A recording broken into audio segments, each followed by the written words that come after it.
Welcome to the Reading for Wellbeing podcast. I'm your host, Professor Pizzullo.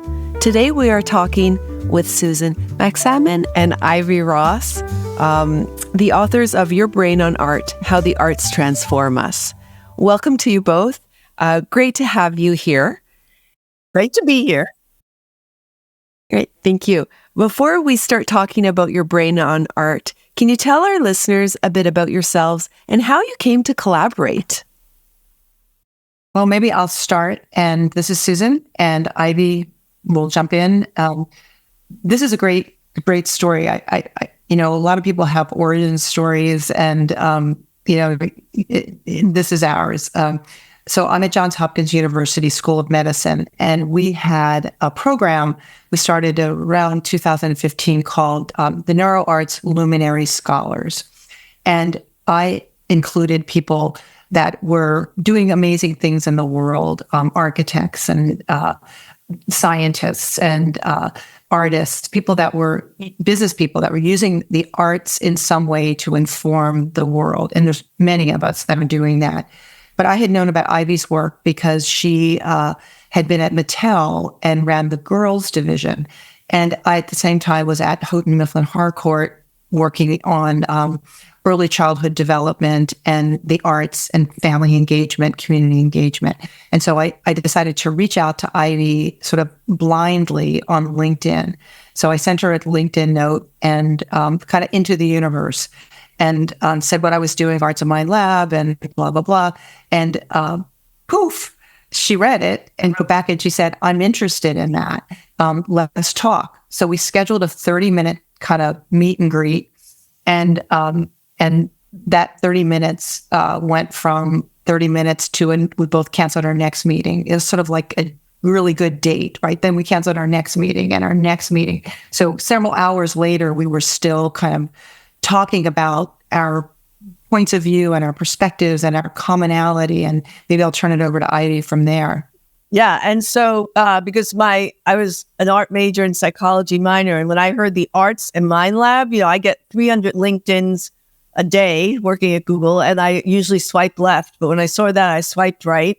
And the conversation when Susan told me that we now have the research to prove what I've lived my whole life, at first it was like, well, I know that. And then it was like, wait a minute, but the world doesn't know it. It's such important information. And Susan came up to Mill Valley. We had a salon in my home between artists and neuroscientists. And at the end of that event, it was so profound, the conversations, that she looked at me and said, I've always wanted to write a book on this. Do you want to do it with me? And I said, this is the book I've been waiting for, because having been in the corporate world designing many different kinds of products, whenever I'd win designer innovation awards, publishers would say, do a book on creativity or innovation. And I said, no, that's boring. I live that every day. It has to be a learning experience. And so for me, this was the perfect book to work on. Which is a 4-year journey. I mean, we literally started working on this and took us all around the world, to researchers, to arts practitioners, to people with lived experience, to indigenous cultures. And Ivy and I are both learners. And so I think, as much as I thought I knew what this book would be, you just couldn't know, because it changed us as we built it, which is also a really amazing thing to have the world change you as we talk about the way the arts and aesthetic experiences change us. Yeah, because we had to weave together.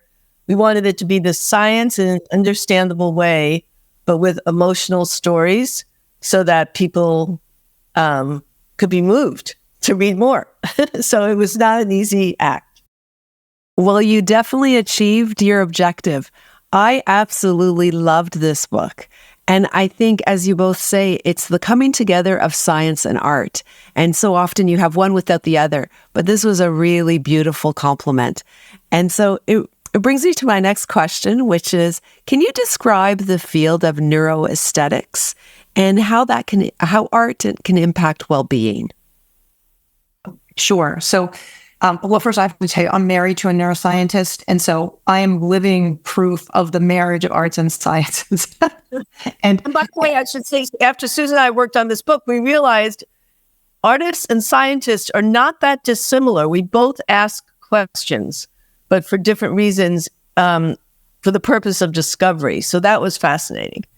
And intention. I think there's something about this idea of intentional design, intentional creation, and attention really do make a difference when you're moving through your life as opposed to being highly transactional. And it leads to that kind of transformational state. And so, the marriage of the arts and sciences and the way that we really wanted to bring it together was to show that there was purpose in this work. And I think most people think of the arts as a nice to have, not a have to have.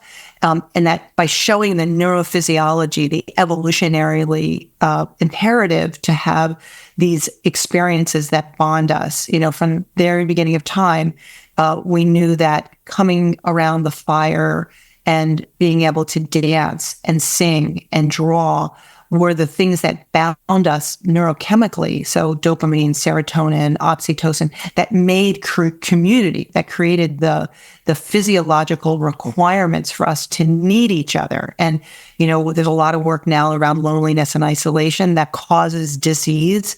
And it makes sense when you can tie it back. So we felt it was very important to have this through line of we are wired for the arts and aesthetic experiences.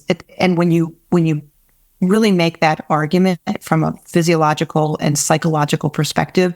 So that has sort of moved us to this definition of neuroaesthetics, which is how the arts and aesthetic experiences measurably change our brains, body, and behavior, and how that knowledge is translated in its translational field into health, well-being, learning, community engagement, and flourishing, all the things that we need to really be individually our greatest selves, but also societally to really come together to heal and to grow and to live. And so that definition really holds, and it's a very multi-sector field from a research perspective, but also from a translational perspective. You can find it in public health and healthcare.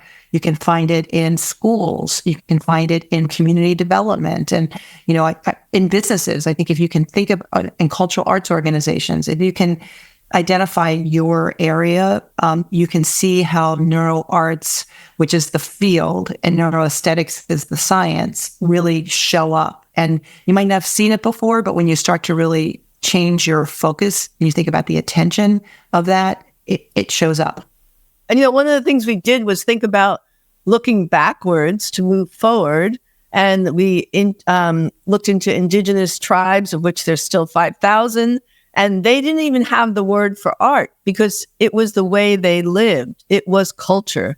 It is culture for them. Singing, dancing, graphics. I mean, and that's our true original blueprint for our design. It's how we lived.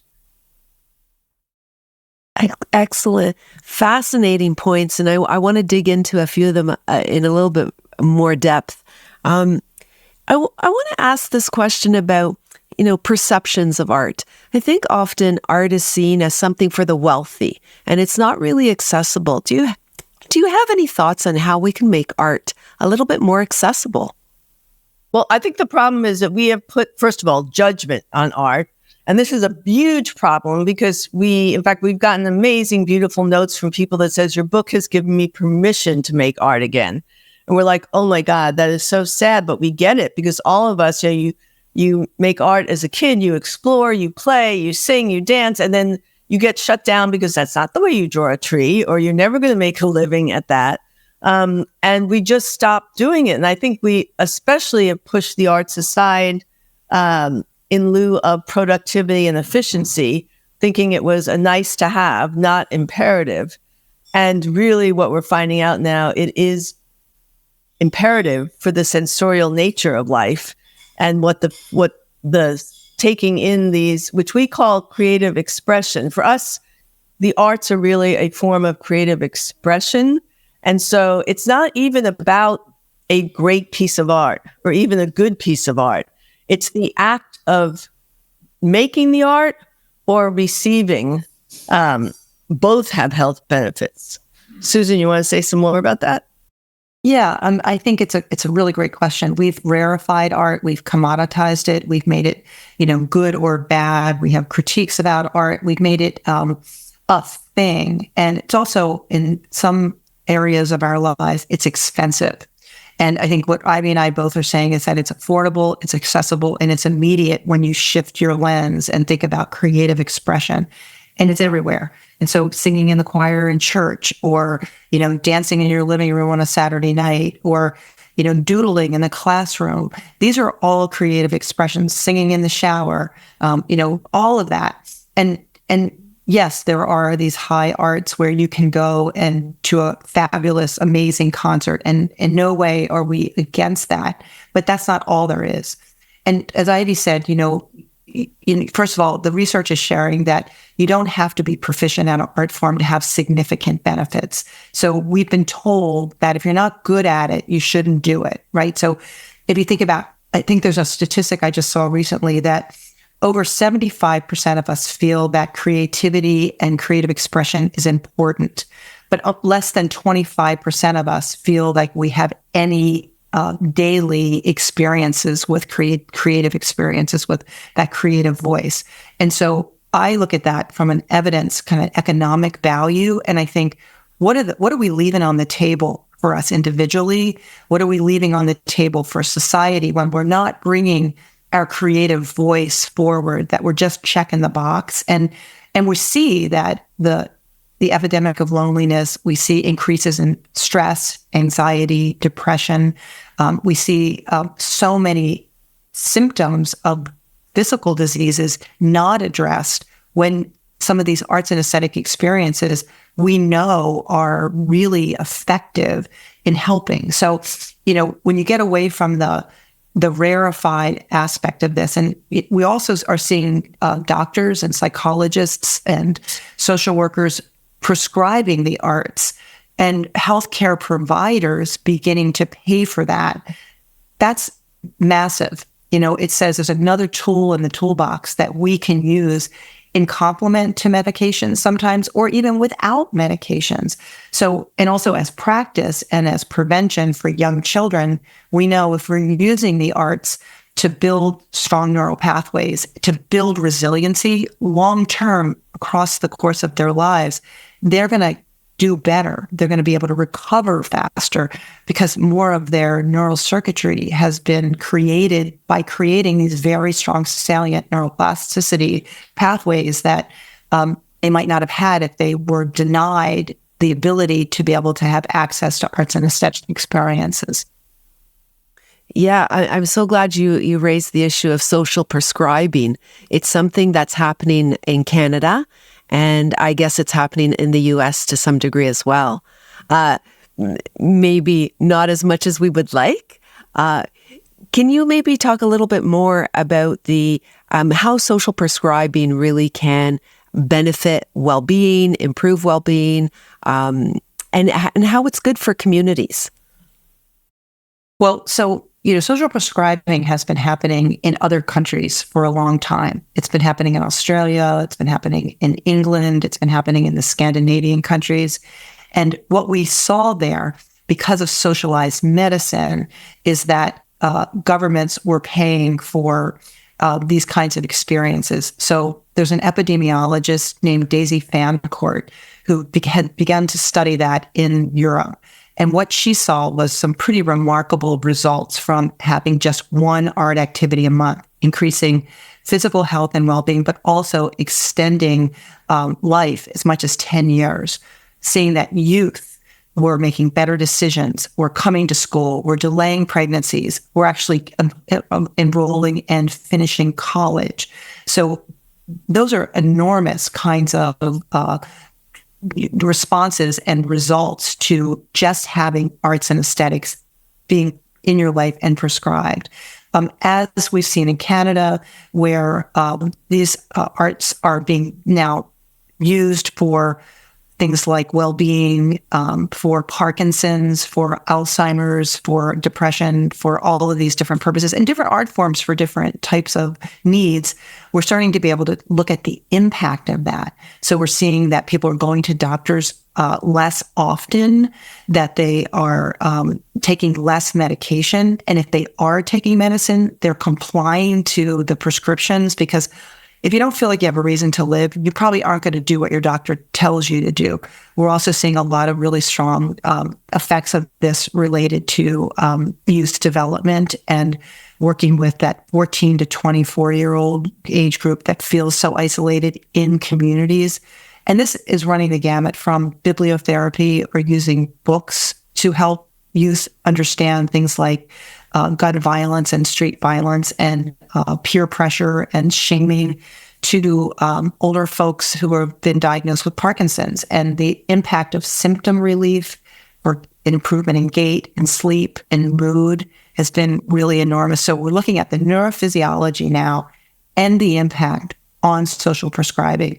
And it's now just starting to show up in the US in a tangible way, where for us, healthcare providers like large Medicare, Medicaid are looking at it, but also private healthcare providers like Blue Cross, Blue Shield, Aetna are beginning to do pilots to show that it's effective. Now, just to separate social prescribing, it's really a hugely important thing for communities, because a lot of times you don't need a creative arts therapist, which would be a medical licensed professional to help you use arts, dance, music, theater to address maybe stroke or maybe gait or some kind of strong depression, anxiety, things that may require more of a medical clinical approach. Social prescribing is for everybody. It's for protection. It's for practice. It's for immediate intervention.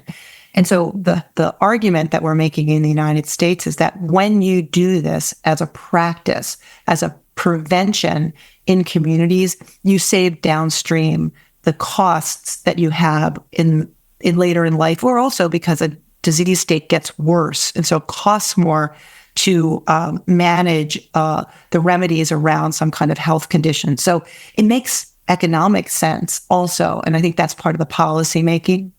Another community that we've seen really using these tools is Susan and I have spoken at universities, and it became actually at UC Santa Barbara, the freshman incoming book to read. And because of the anxiety in colleges right now, even women are starting knitting circles, young women, because, using your right and left hand is engaging your right and left brain together.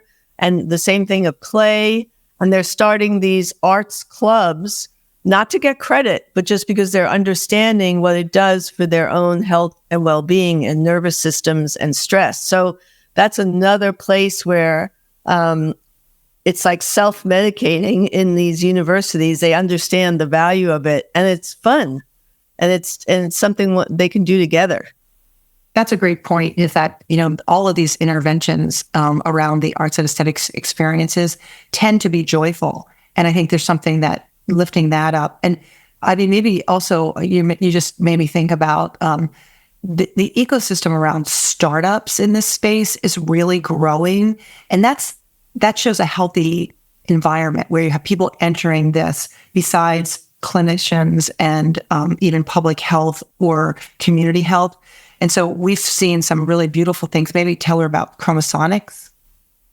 Oh, yeah. This group out of Venice that is creating spaces for the public where you can walk. They've developed a software program where color is vibration and frequency. And part of this work is getting us out of our cognitive minds and our monkey mind, and getting us out of just digging the existing neural pathways deeper, but instead creating new neural pathways via new experiences.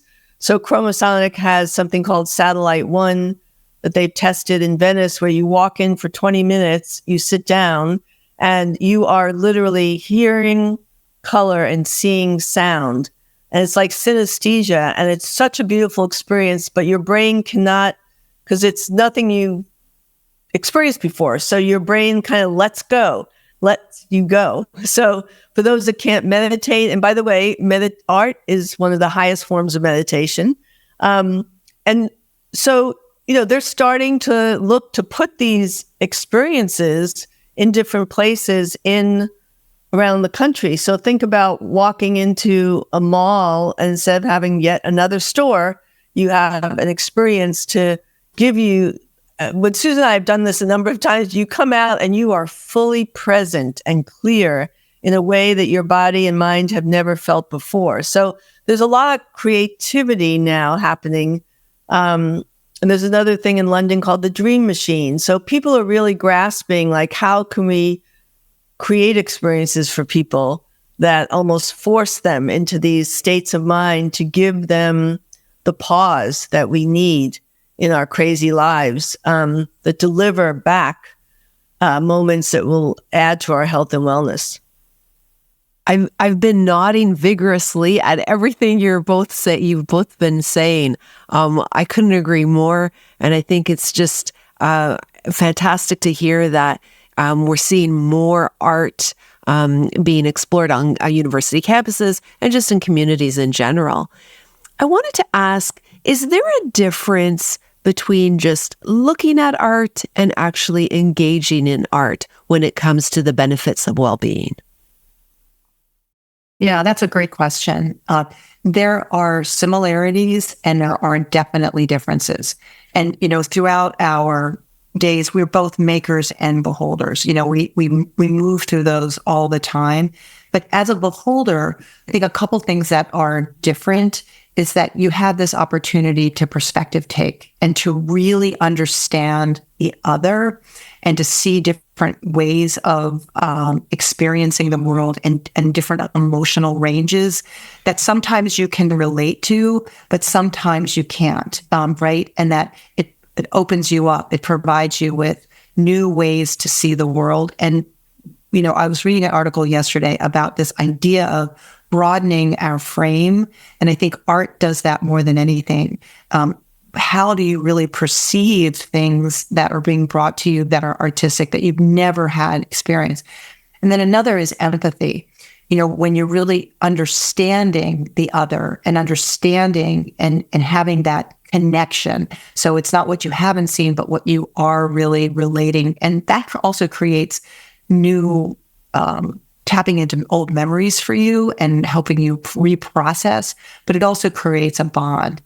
And then for the maker, I think we've all experienced this, where creative expression allows you to really understand what you do feel and what you are experiencing and how you find a way to share that with others if you choose to, right? Creative expression can be only for you. And we know that there are neurophysiological things that happen both as a maker and a beholder.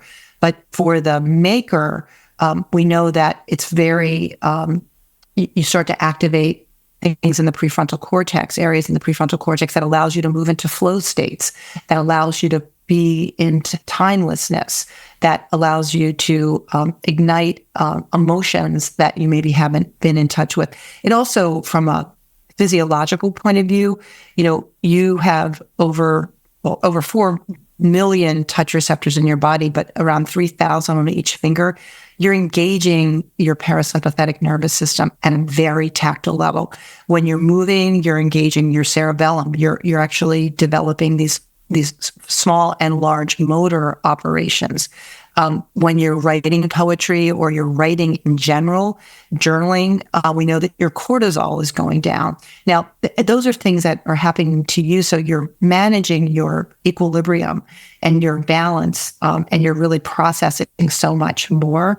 And then if you're sharing it, that becomes a whole other kind of serve and return as far as things like synchronicity or attunement. So there's definitely a spectrum from maker beholder, and it's happening all the time. If you're aware of it, back to this idea of intention, you start to be able to really know, when you know how you feel, you make different decisions. And Ivy could talk about this. We did this amazing thing called A Space for Being in Milan, where we asked people to just feel, and then we shared back to them what their bodies were feeling. I know, Ivy, you want to talk about that a little bit? Yeah, real quick. It was really the first live expression for the public of what neuroaesthetics is. And it was in the Milan Design Fair. We created a band, people walked, that they wore that was taking their physiology. And we created 3 different rooms with an architect that had all the neuroaesthetic attributes. Each one was very different. So different lighting, color, texture, smell, music, all of these sensorial things, and asked them to just be. No talking, no phones, just sense the space you're in with all of those elements.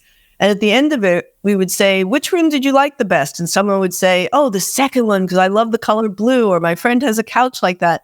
And then we removed the band, showed them the data, and showed them that their body actually felt more comfortable in the first room, because Susan's lab and Google had worked out an algorithm that said, if these things are at this level, you're least stressed or most at ease.